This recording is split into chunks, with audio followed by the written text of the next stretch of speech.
Dan manusia semuanya dikumpulkan di tempat itu dalam keadaan telanjang bulat. Tidak ada selembar kain pun yang menempel di tubuhnya. Dan juga tidak beralas kaki. Maka sungguh itu adalah keadaan yang sangat berat yang dirasakan oleh hamba-hamba Allah. Tetapi ada di antara mereka yang mendapatkan rahmat Allah berupa naungan Allah dari teriknya matahari ketika itu. Di antaranya seseorang yang selalu terpaut hatinya ke masjid, ke rumah Allah di muka bumi ini. Maka mari kita berusaha untuk maksimal mendapatkan jamuan-jamuan Allah di rumahnya ini, di masjid, berupa santapan rohani. Dengan kita melaksanakan berbagai ibadah dan pendekatan diri kita kepada Allah Subhanahu wa ta'ala.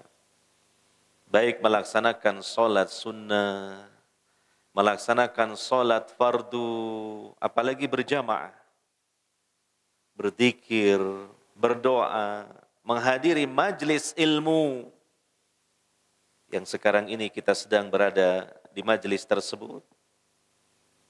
Maka ini istimewa sekali. Jangan kita hanya mengandalkan hadir di majlis ilmu secara online. Lebih baik langsung di masjid seperti ini. Karena kita sedang menjadi tamu-tamu Allah. Dan ini semoga menjadi salah satu andalan kita nanti ketika kita menghadap Allah Subhanahu wa ta'ala. Bahwa hati kita selalu rindu ke masjid. Bahwa kita selalu bersemangat untuk berangkat ke masjid. Bahwa kita termasuk dari hamba-hamba Allah yang memakmurkan masjid. Karena masjid itu merupakan rumah Allah di muka bumi. Semoga Allah Subhanahu wa ta'ala menjadikan kita istiqomah untuk cinta dan selalu hadir ke rumahnya di muka bumi ini, yaitu masjid.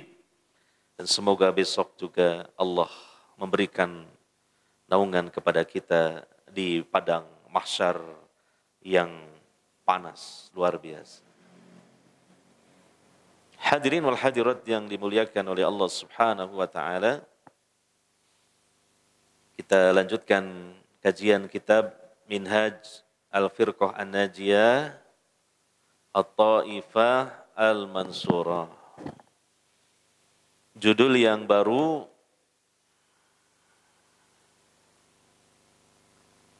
ya masih ada kaitannya dengan judul sebelumnya, yaitu Asyirkul Asghar wa Anwa'uh. Kalau sebelumnya kan Asyirkul Akbar wa Anwa'uh, syirik besar dan ragamnya.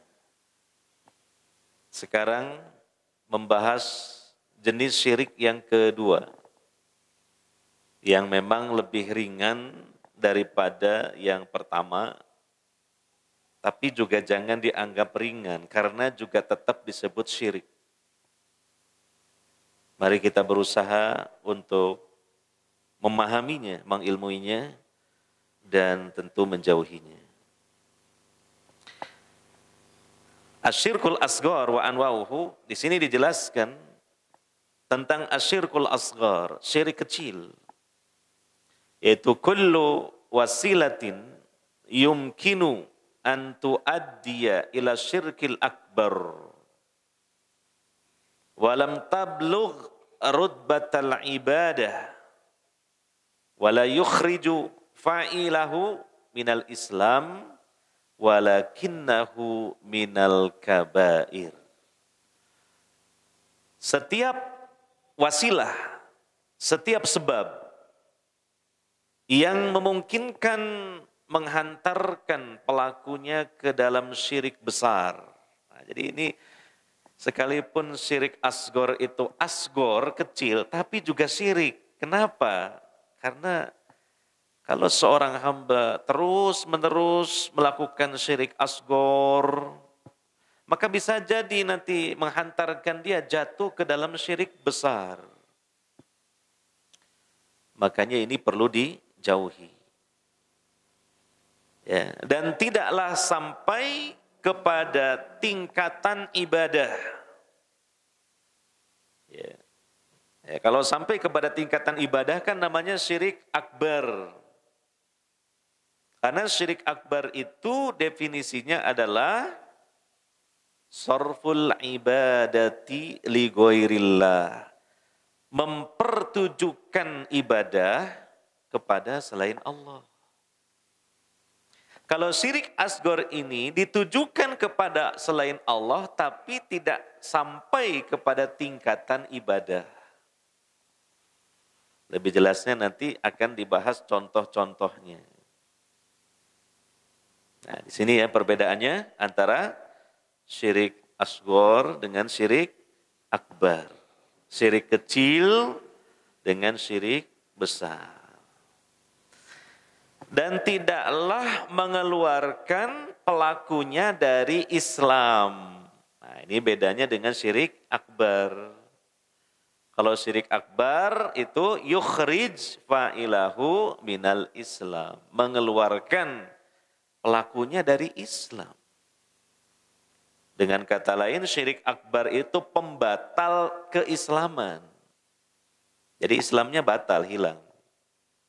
Tapi kalau syirik asghar, ini tidak membatalkan keislaman. Tapi membatalkan pahala dari ibadah yang di situ ada syirik asgharnya. Tidak membatalkan secara keseluruhan dari pahala-pahala yang ada dan tidak membatalkan Islam pelakunya. Ini syirik asghar. Tetapi apa? Syirik asghar ini masuk kategori dosa besar. Minal kabair. Masuk dosa besar, bukan dosa kecil. Jangan karena disebut syirik kecil, oh berarti masuk dosa kecil. Tidak, masuk dosa besar. Yang tentunya apabila seseorang terjatuh ke dalam syirik asghar ini, wajib dia bertaubat kepada Allah Subhanahu wa taala. Tidak cukup hanya memperbanyak istighfar saja. Tidak cukup mengandalkan sebagian ibadah atau amal soleh yang memang keutamaannya menghapus dosa. Sebab biasanya yang menghapus dosa itu dosa-dosa kecil. Jadi harus segera bertaubat kepada Allah Subhanahu wa taala dengan taubatan nasuha. Memenuhi syarat-syarat diterimanya taubat. Jadi kadang-kala kita lalai dari hal seperti ini. Mungkin karena kita belum tahu atau sudah tahu tapi lalai. Maka ini perlu kita muhasabah diri kita, introspeksi diri kita. Barangkali kita jatuh ke dalam salah satu syirik asghar. Karena ini merupakan dosa besar, maka supaya dihilangkan, dihapus oleh Allah Subhanahu wa taala, mengharuskan kita bertaubat dengan taubatan nasuha. Di antara contoh-contoh syirik asghar adalah awalan yang pertama ar-riya'ul yasir, riya secara tersembunyi, riya. Ya. Wa tasannu'u lil makhluk. Dia memperbagus amalan-amalan dan ibadahnya yang nampak, yang terlihat kepada makhluk. Ya, supaya mendapatkan sanjungan, supaya dikagumi, supaya dipuji, supaya mendapatkan tempat di sisi manusia. Ya. Kal muslim alladhi ya'malu lillah wa yusalli lillah. Seperti misalnya seorang muslim, seorang muslimah yang beramal ditujukan kepada Allah. Salat ditujukan kepada Allah. Nah, beda dengan syirik akbar ya. Kalau syirik akbar itu ditujukannya kepada selain Allah. Walakinnahu yuhassinu salatahu wa amalahu liyamdahahun nas. Akan tetapi dia sengaja memperbagus salatnya, memperbagus amalnya, memperbagus ya ibadahnya, ya, supaya manusia memujinya. Ini namanya riya. Nah, ini termasuk syirik asghar. Dan ini termasuk dosa besar. Ya, mungkin kita sudah lamalah beribadah kepada Allah Subhanahu wa taala ya, sejak kecil, contohnya sholat. Mari kita berusaha meningkatkan kualitas sholat kita. Kualitas itu dilihat dari dua aspek. Pertama aspek dohir, yang kedua aspek batin. Aspek dohir, sholat ini yang kita kerjakan, diupayakan sesuai dengan tuntunan Nabi Sallallahu Alaihi Wasallam. Sesuai dengan sifat sholat Nabi Sallallahu Alaihi Wasallam, mulai takbiratul ihram sampai salam, dari sisi gerakannya maupun bacaannya. Maka terus kita kaji, terus kita pelajari. Mungkin masih ada kesalahan-kesalahan. Ada kitab yang bagus yang ditulis oleh ulama ahli hadis dan merupakan guru dari penulis kitab Minhaj Al-Firqah Najiyah ini, yaitu Syekh Muhammad Nasiruddin Al-Albani, yang berjudul Sifatu Sholatin Nabi sallallahu alaihi wasallam minat takbir ila taslim. Itu bukunya ya lumayan tebal, jadi pembahasannya cukup detail. Apalagi beliau dalam kapasitasnya sebagai ahli hadis tentu sangat maksimal sekali di dalam menyebutkan sifat sholat Nabi berdasarkan hadis-hadis yang bisa diterima, baik itu sahih maupun hasan. Kemudian ada lagi buku atau kitab yang ditulis oleh salah satu murid beliau yang berjudul Al-Qaulul Mubin fi Akhta'il Musallin. Perkataan yang jelas mengenai kesalahan-kesalahan orang yang sholat. Itu sudah ada terjemahannya. Yang ditulis oleh Syekh Masyhur Alu Salman. Beliau berkebangsaan Palestina dan menjadi warga negara Yordania. Itu buku cukup tebal sekali. Isinya apa? Isinya membahas kesalahan orang sholat. Segitu banyaknya. Ya, artinya dengan kita membaca kitab tersebut, ya, maka menjadi bahan koreksi bagi kita. Barangkali ada kesalahan-kesalahan di situ yang mana ketika kita sholat, kita melakukannya kesalahan itu. Ini dalam rangka meningkatkan kualitas sholat kita dari sisi dohir. Nah, yang kedua dari sektor batin, dari sisi batin bahwa kita sholat tentu ikhlaskan niat kita bahwa kita sholat menghadap Allah Subhanahu wa taala. Beribadah kepada Allah Subhanahu wa taala. Badan kita menghadap kiblat, hati kita menghadap Allah Subhanahu wa taala. Kemudian hindari penyakit-penyakit yang bisa merusak pahala sholat, di antaranya riya.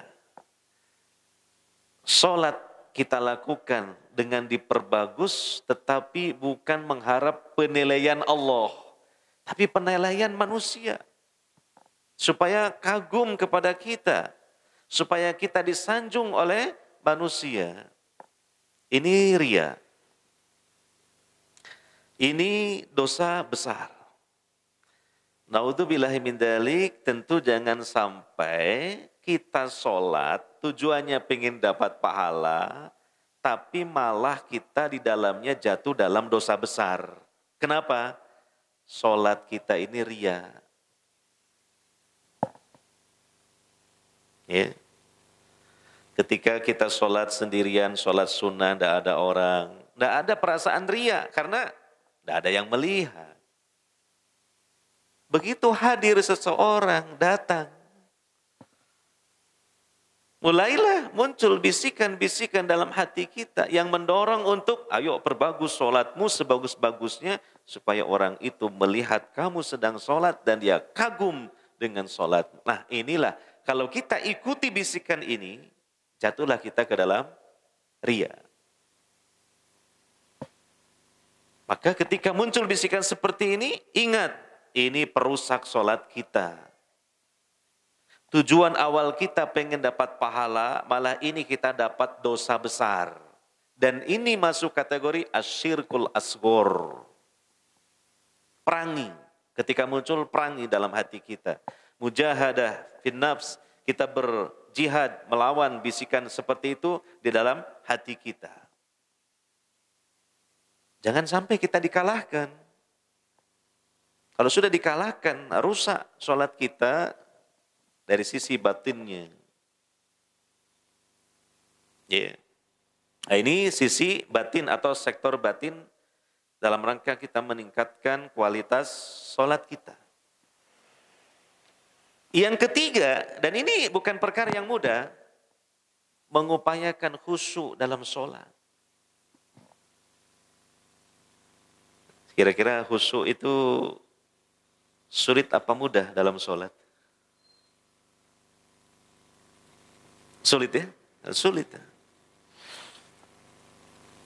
Iya kan? Kita merasakan sulit untuk khusyuk. Makanya kita berusaha untuk bisa khusyuk dalam sholat kita. Iya. Di antara supaya khusyuk dalam sholat, kata sebagian para ulama, sebelum datangnya waktu sholat, ketika azan dikumandangkan, perhatikan azan, dengarkan dengan baik, jawab kalimat per kalimat azan itu. Karena kita sudah mempersiapkan jiwa kita untuk menghadap Allah Subhanahu wa Ta'ala dari awal.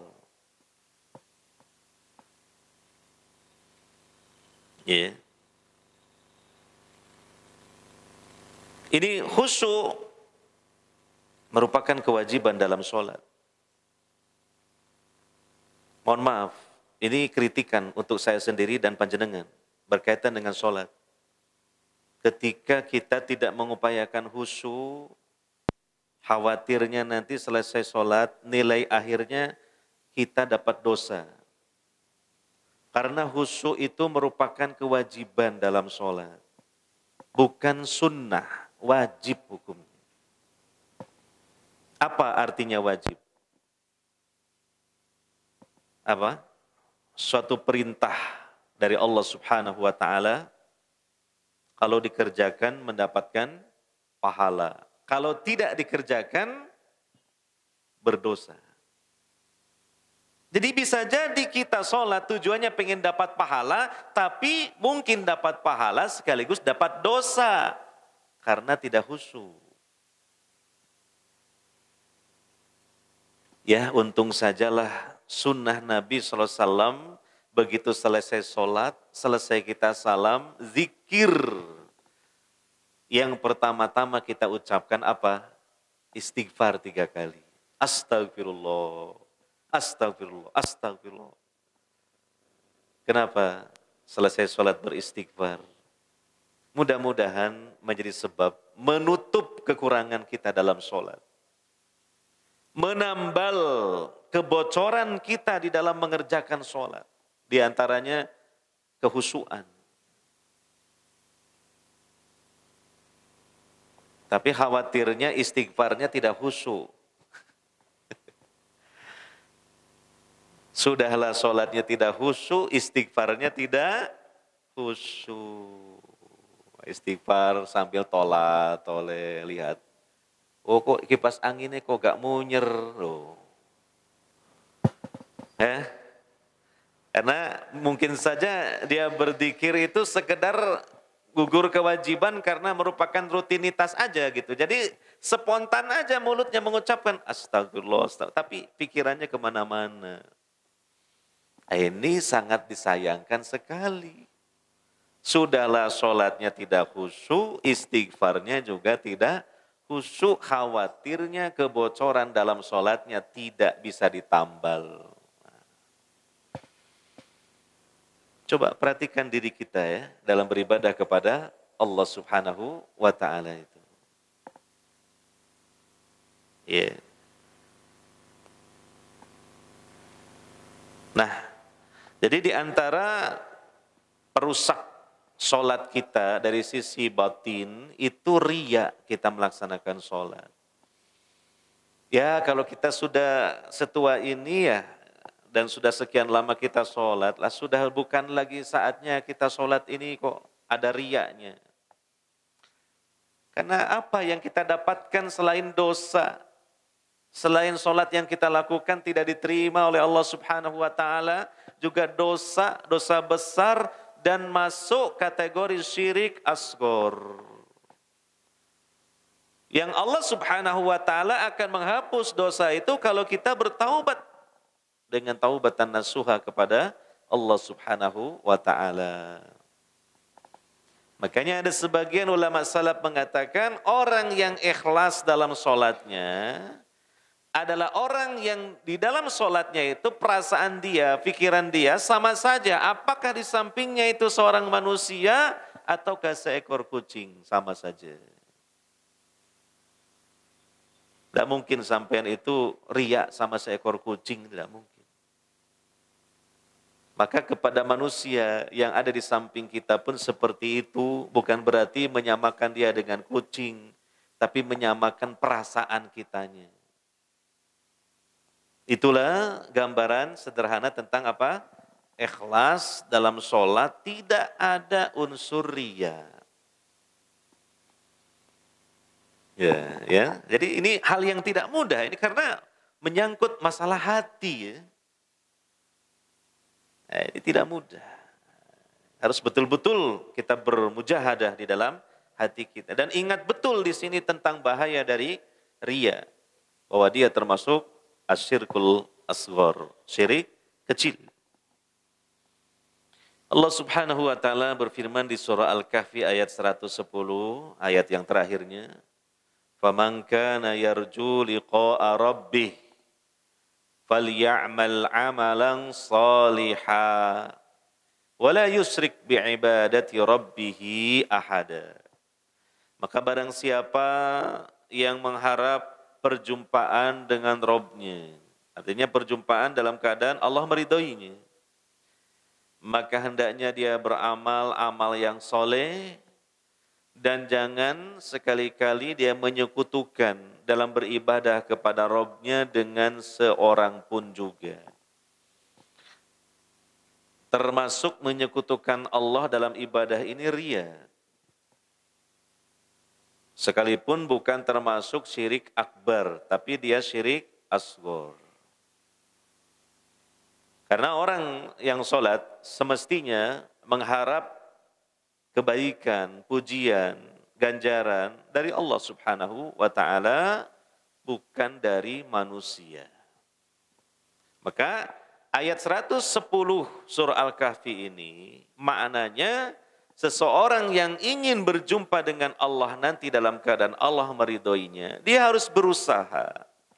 Dalam beribadah kepada Allah itu jangan sampai jatuh kepada syirik akbar, bahkan juga jangan sampai jatuh ke dalam syirik asghar. Dua-duanya dijauhi.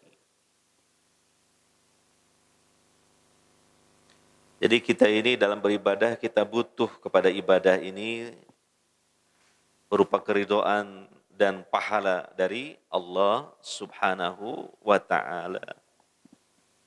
Jangan kita jual ibadah kita ini dengan harga yang murah, sekedar ingin dipuji oleh manusia. Toh belum tentu juga manusianya memuji kita.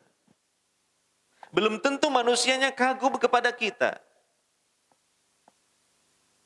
Hendaknya ibadah-ibadah ini kita jual dengan harga yang mahal kepada Allah Subhanahu wa taala berupa pahala atau jannah sorga. Maukah kita menjual ibadah kita dengan harga yang murah? Bahkan bisa jadi kita menjual gratis ternyata karena kita tidak dapat sama sekali sebab orangnya ternyata tidak memuji kita. Alangkah meruginya kita. Bahkan alangkah bodohnya kita. Kita jual ibadah-ibadah kita, amal-amal soleh ini kepada Allah. Dengan harga yang mahal. Karena Allah membeli ibadah dan amal soleh hambanya dengan surga, dengan jannah. Ya ayyuhalladzina amanu, hal adullukum ala tijarah. Tungjikum min azabin alim. Tu'minuna billahi wa rasulihi wa tujahiduna fi sabilillahi.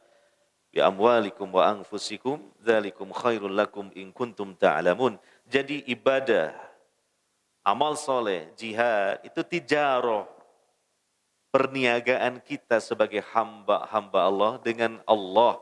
Kita menjual, Allah membelinya dengan surga. Jangan mau kita menjual ibadah kita dengan pujian manusia, murah sekali.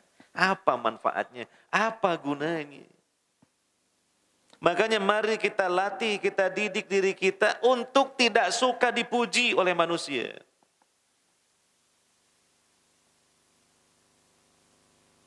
Apa untungnya dipuji manusia? Ya. Kadang-kala kita malah merasa berat dan kecewa kalau dicela, tapi senang dipuji. Padahal efeknya lebih baik dicela daripada dipuji oleh manusia. Karena dengan celaan itu menggugurkan dosa. Dengan celaan itu membuat kita ini menjadi rendah hati. Mengikis kesombongan dan keangkuhan dalam hati kita karena apa? Loh ternyata masih ada yang mencela saya. Ya. Ya, kalaulah mungkin kita tidak suka dicela ya tidak apa-apa. Cuma efeknya masih lebih baik daripada dipuji sebenarnya. Karena pujian itu menjadi bahan bagi kita untuk ujub. Dan ujub bisa menghantarkan kita kepada kesombongan. Bukankah Nabi SAW bersabda, ada 3 perkara yang membinasakan. Yang pertama, syuhun muta', kebakhilan yang dituruti. Yang kedua, wahawan muttaba', hawa nafsu yang diikuti. Yang ketiga, wa'ijabul mar'i binafsih, bangganya seseorang terhadap dirinya sendiri. Ini hendaknya kita belajar untuk membersihkan dan menjernihkan jiwa kita dari noda-noda seperti itu. Kemudian Nabi SAW bersabda di hadis Imam Ahmad, hadis yang sahih. Wa qala sallallahu alaihi wasallam, inna akhwafa ma akhafu alaikum asyirkul asghar, arya. Sesungguhnya yang paling dikhawatirkan dari apa yang aku khawatirkan menimpa kalian adalah syirik kecil, yaitu riya. Nah ini tentu harus menjadi bahan perhatian bagi kita. Kalau Nabi mengatakan ini perkara yang paling dikhawatirkan oleh Nabi menimpa kita, artinya ini kita sangat mudah mungkin terjatuh ke dalam yang dikhawatirkan oleh Nabi SAW ini, yaitu riya. Apalagi riya ini dosa besar dan syirik asghar. Ya. Yaqulullahu yaumal qiyamah idza jazan nasa bi'amalihim idhabu ila alladziina turauna fid dunya fanduru hal tajiduna indahum jazaan. Allah berfirman pada hari kiamat ketika Allah telah memberikan ganjaran balasan kepada manusia dengan sebab amal-amal mereka. Allah berfirman, pergilah kalian kepada orang-orang yang kalian mempertujukan riya ketika di dunia. Kalian menjadikan ibadah yang kalian lakukan untuk mendapatkan pujian mereka, sanjungan mereka. Coba kalian datangi mereka-mereka itu. Kemudian lihat, apakah kalian mendapatkan di sisi mereka itu balasan?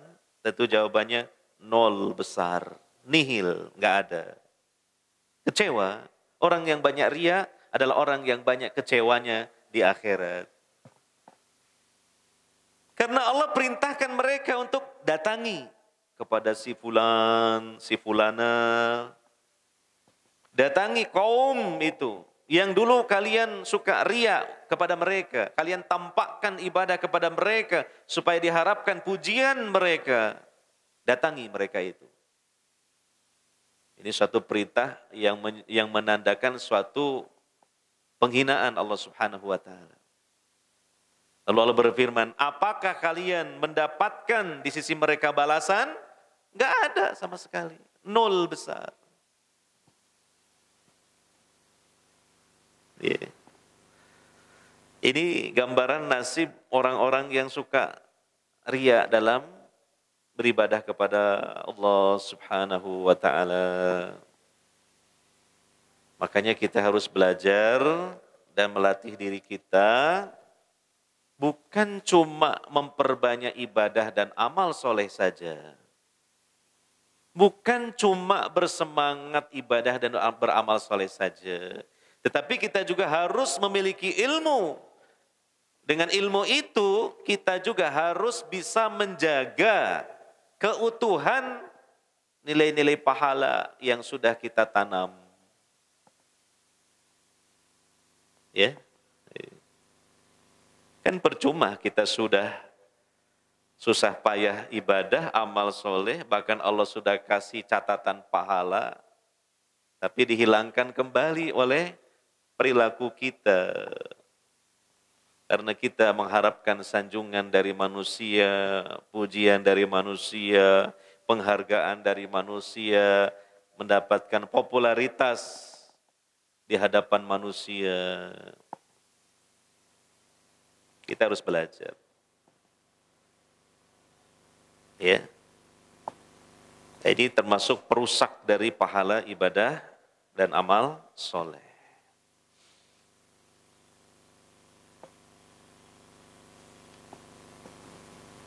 Hadirin wal hadirat yang dimuliakan oleh Allah Subhanahu wa taala. Sanian, yang kedua, contoh syirik asghar. Al-halif bi ghairillah, bersumpah dengan menyebut nama selain Allah. Hati-hati, jangan sampai kita sembarangan bersumpah, sumpah serapah.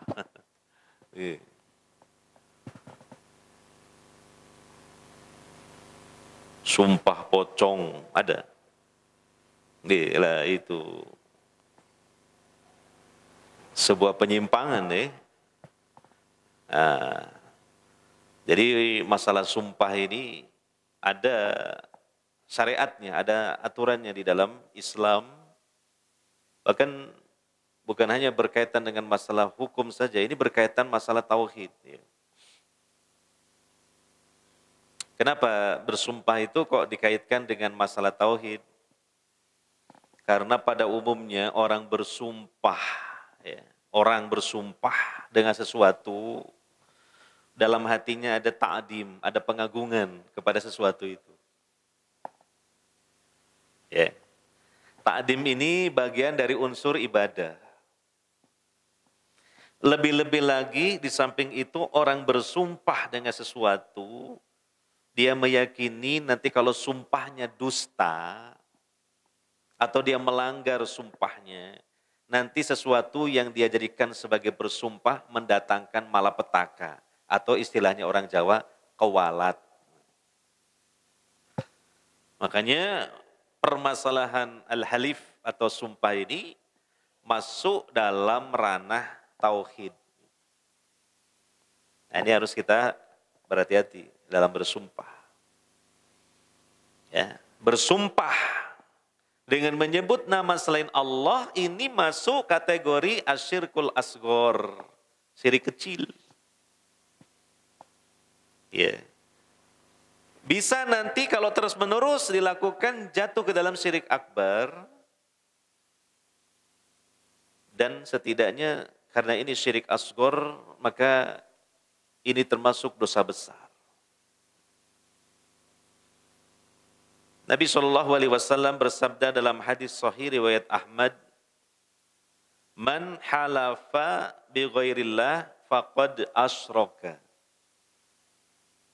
Barang siapa yang bersumpah dengan menyebut nama selain Allah, maka sungguh dia telah berbuat syirik. Dalam hadis yang lain Nabi mengatakan, "Man kana halifan falyahlib billah aw liyasmut." Barang siapa yang ingin bersumpah, maka dia harus bersumpah dengan menyebut nama Allah atau diam. Atau diam. Pilihan yang kedua, diam. Kalau memang tidak mau menyebut nama Allah, maka apa? Diam.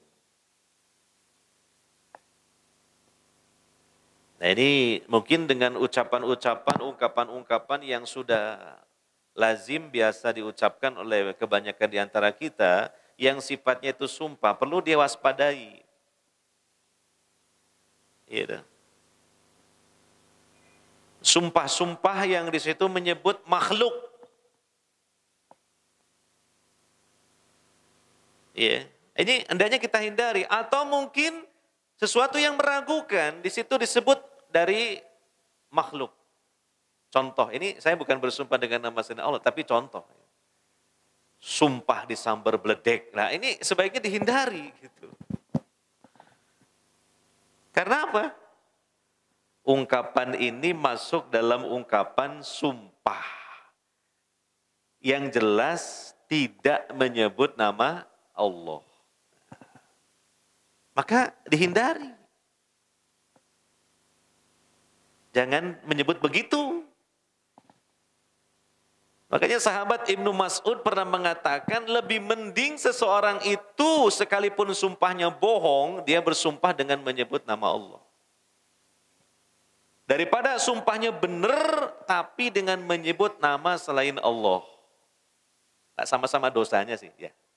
Sama-sama dosanya, tapi lebih mending sekalipun dalam hal yang bohong dia menyebut nama Allah. Tapi itu dosa juga, iya, lebih mending. Kayak orang jualan, ya, ada orang menawar barangnya. Ditawar katakan 100.000 Pak, ya, jangan 150.000 Pak, 100.000 aja. Ya, lalu dia bersumpah, demi Allah, saya kulaannya aja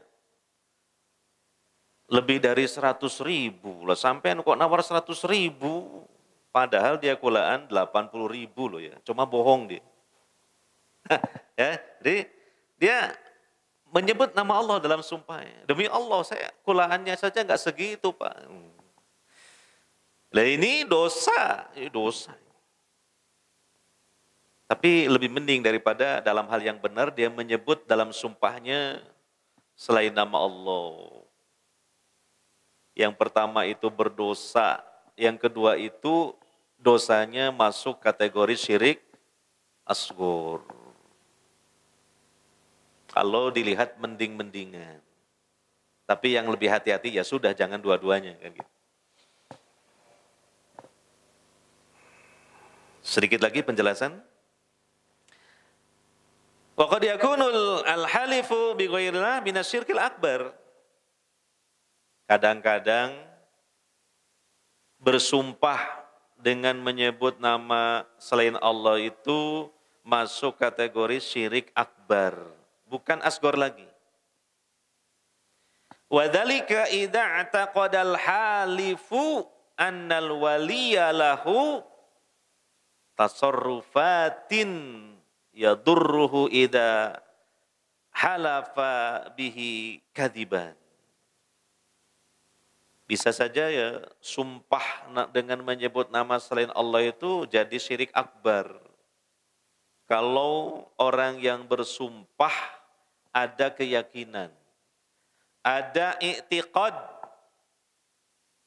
bahwa seseorang yang dijadikan sebagai bahan bersumpah itu memiliki kekuasaan sebagaimana Allah punya kekuasaan, yaitu menimpakan malapetaka, menimpakan bala bencana apabila dia bersumpah itu bohong dalam sumpahnya. Ya kalau seperti itu keyakinannya, jatuhlah dalam syirik akbar, syirik besar. Tapi kalau tidak ada keyakinan seperti itu, hanya dia berucap saja dengan kesadaran dia bahwa dalam sumpahnya itu dia menyebut nama selain Allah, maka itu dihukumi syirik asghar, syirik kecil. Nah, alhamdulillah kalau kita sudah mendapatkan ilmu seperti ini, yang sudah lalu-lalu kalau memang kita pernah mengucapkan seperti itu, ya semoga Allah memaafkan kita karena belum tahu, ya. Dan ke depan tentu kita lebih berhati-hati, jangan sampai sumpah serapah, nyebut sumpah selain nama Allah, jauhi. Dan lebih hati-hatinya, jangan gampang-gampang bersumpah. Ciri orang yang beriman dan bertakwa itu mereka tidak mudah-mudah untuk bersumpah. Kecuali dalam hal-hal yang sangat-sangat penting, besar dan mendesak.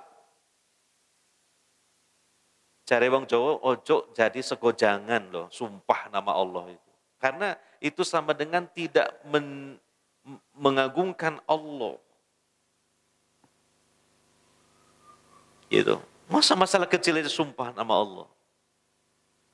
Contoh hadir di masjid. Ya, antum teko nang masjid jam piro? Wah, aku teko masjid jam 5.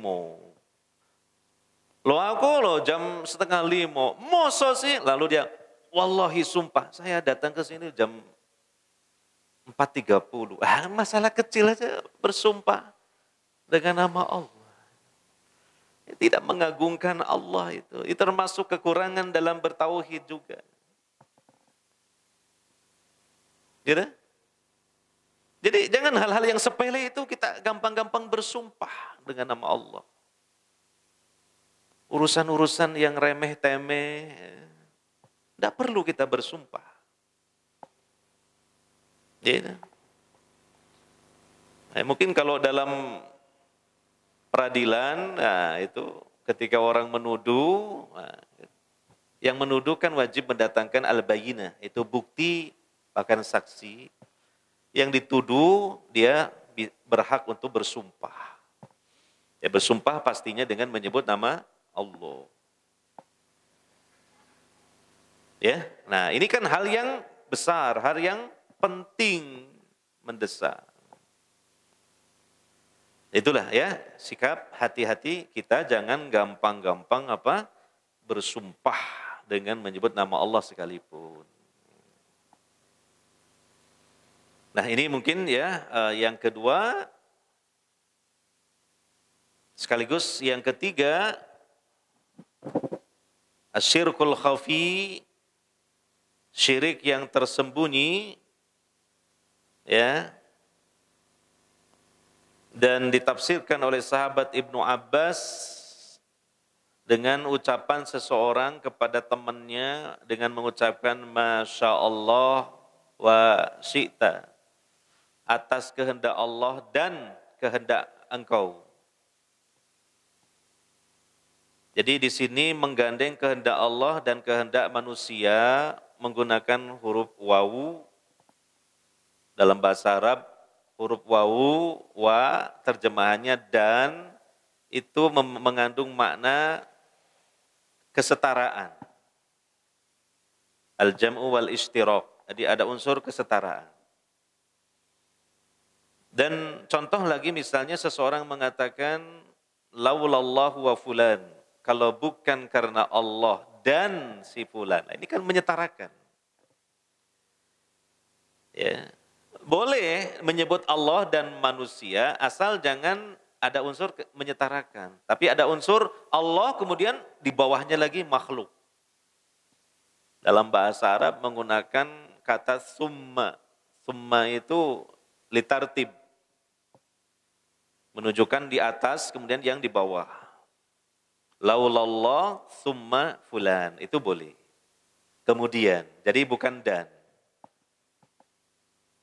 Alhamdulillah ini saya diberi kemudahan ya dalam pekerjaan ini karena pertolongan Allah dan teman saya. Nah ini syirik asgor karena pakai dan. Terus bagaimana kalau mau menyebut teman kita pakai kemudian? Jangan apa? Dan. Itu beda di situ. Ya. Ya memang awalnya mengucapkan alhamdulillah, tapi kalimat setelahnya ini ada kesalahan gitu. Ya.